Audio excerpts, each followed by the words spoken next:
ಸಾಮಾನ್ಯವಾಗಿ ಲಂಚ್ ಬಾಕ್ಸ್ಗಳಿಗೆ ಇಡ್ಲಿ, ದೋಸೆ, ಉಪ್ಪಿಟ್ಟು ಆ ಥರ ಕೊಟ್ಟು ಕಳಿಸ್ತೀವಲ್ವಾ, ಅದು ಮಧ್ಯಾಹ್ನದೊಳಗಡೆ ತುಂಬ ಡ್ರೈ ಆಗೋಗುತ್ತೆ. ಮಕ್ಳಿಗಾಗಲಿ ದೊಡ್ಡವ್ರಿಗಾಗಲಿ ತಿನ್ನೋಕೆ ಅಷ್ಟು ಸರಿ ಬರೋದಿಲ್ಲ.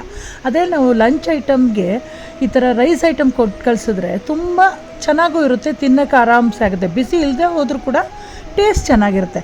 ಅಂಥದ್ರಲ್ಲಿ ಒನ್ ಆಫ್ ದಿ ಐಟಮ್ ಇದು ಪುದೀನ ರೈಸ್ ಬಾತು. ಮಾಡೋದು ಹೇಗೆ ಅಂತ ನೋಡ್ಕೊಳ್ಳೋಣ. ಒಂದು 2 ಮುಷ್ಟಿಯಷ್ಟು ಕ್ಲೀನಾಗಿ ತೊಳೆದಂಥ ಪುದೀನ ಎಲೆಗಳು ಮತ್ತು 1 ಮುಷ್ಟಿಯಷ್ಟು ಕೊತ್ತಂಬರಿ ಸೊಪ್ಪು, 1 ಇಂಚು ಶುಂಠಿ ಸಣ್ಣದಾಗಿ ಹೆಚ್ಚಿ ಹಾಕ್ಕೊಳ್ಳಿ. ಖಾರಕ್ಕೆ 7 ಇಂದ 8 ಹಸಿಮೆಣಸಿನ್ಕಾಯಿ ತೊಗೊಂಡಿದ್ದೀನಿ. ಮಸಾಲೆ ಪದಾರ್ಥ ಜಾಸ್ತಿ ಹಾಕಬಾರ್ದು.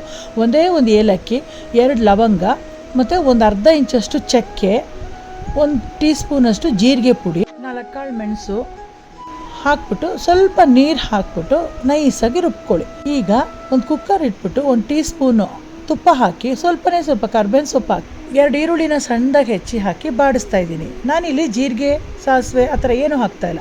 ರುಬ್ಬಕ್ಕೆ ಹಾಕಿದ್ದೀನಲ್ವ ಜೀರಿಗೆ, ಅದಕ್ಕೆ ಇಲ್ಲಿ ಹಾಕ್ತಾಯಿಲ್ಲ.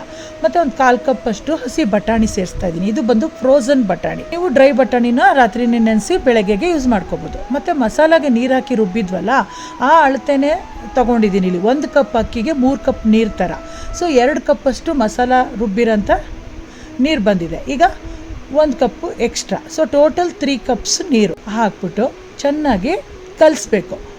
ಮತ್ತು ಇಲ್ಲಿ ಟ್ಯಾಂಜಿನಸ್ ಬರೋದಕ್ಕೋಸ್ಕರ 1 ಟೀ ಸ್ಪೂನಷ್ಟು ಆಮ್ಚೂರು ಪುಡಿ ಸೇರಿಸಿದ್ದೀನಿ. ತುಂಬ ಚೆನ್ನಾಗಿ ರುಚಿ ಬರುತ್ತೆ ಹುಳಿ ಅಂಶ ಬಂದರೆ.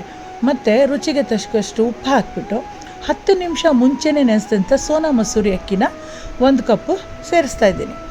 ನೀವು ಬಾಸ್ಮತಿ ಅಕ್ಕಿಲೂ ಮಾಡ್ಕೋಬೋದು, ಬಟ್ ನಾನು ಸೋನಾ ಮಸೂರಿಲಿ ಮಾಡ್ತಾಯಿದ್ದೀನಿ. ಬಾಸ್ಮತಿ ಮಾಡೋಂಗಿದ್ರೆ 1:2 ರೇಷಿಯೋ ನೀರು, ಸೋನಾ ಮಸೂರಿಗೆ 1:3 ರೇಷಿಯೋದಲ್ಲಿ ನೀರು. ಈಗ ಕುದಿ ಬಂದಮೇಲೆ ಕುಕ್ಕರ್ ಮುಚ್ಚಿ ಒಂದು 3 ವಿಷಲ್ ಕೂಗಿಸ್ಕೊಂಡ್ರೆ ಸಾಕು.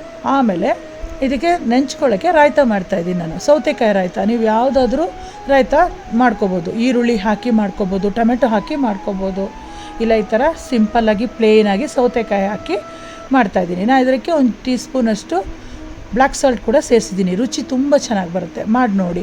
ಈಗ ನೋಡಿ, ಪ್ರೆಷರ್ ಇಳಿದ ಮೇಲೆ ಕುಕ್ಕರ್ ಮುಚ್ಚಳ ತೆಗೆದು ನೋಡಿದ್ರೆ ಎಷ್ಟು ಚೆನ್ನಾಗಾಗಿದೆ ನೋಡಿ. ಟೇಸ್ಟಿಯಾಗಿ ಇರುತ್ತೆ. ಪುದೀನ ಅಂತೂ ತುಂಬ ಹೆಲ್ತ್ಗೆ ಒಳ್ಳೆಯದು. ಈ ಥರ ಒಂದು ಸತಿ ಲಂಚ್ ಬಾಕ್ಸ್ಗೆ ಮಾಡಿಕೊಡಿ, ಇಲ್ಲ ಬೆಳಗ್ಗೆ ಬ್ರೇಕ್ಫಾಸ್ಟ್ಗೆ ಮಾಡ್ಕೊಳ್ಳಿ. ಅನ್ನ ತಿನ್ನೋರಿದ್ದರೆ ಈ ಥರ ಚೆನ್ನಾಗಿರುತ್ತೆ. ಯೂಶ್ವಲಾಗಿ ರೆಗ್ಯುಲರಾಗಿ ಕೊಟ್ಟು ಕಳಿಸ್ಬೋದು. ಇದು ರೈಸ್ ಬಾತ್ಗಳು ಕೊಟ್ಟು ಕಳಿಸ್ತಾರೆ, ಆರಾಮ್ಸೆ ತಿನ್ಕೊಂಬರ್ತಾರೆ. ರುಚಿಯಾಗೂ ಇರುತ್ತೆ, ಅಷ್ಟಾಗಿ ಡ್ರೈ ಆಗೋದಿಲ್ಲ. ನೀವೆಲ್ಲ ಒಂದು ಸತಿ ಮಾಡಿ ನೋಡಿ, ಮಾಡಿಬಿಟ್ಟು ಹೇಗೆ ಬಂತು ಅಂತ ನನಗೆ ಕಮೆಂಟ್ಸಲ್ಲಿ ಹೇಳಿ. ಫೇಸ್ಬುಕ್ಕಲ್ಲಿ ಮತ್ತು ಇನ್ಸ್ಟಾಗ್ರಾಮಲ್ಲಿ ಇದನ್ನು ನೋಡ್ತಾ ಇದ್ದರೆ ವೀಣಾ ಲಕ್ಷ್ಮೀನಾರಾಯಣ್ ಪೇಜನ್ನು ಫಾಲೋ ಮಾಡ್ಕೊಳ್ಳಿ.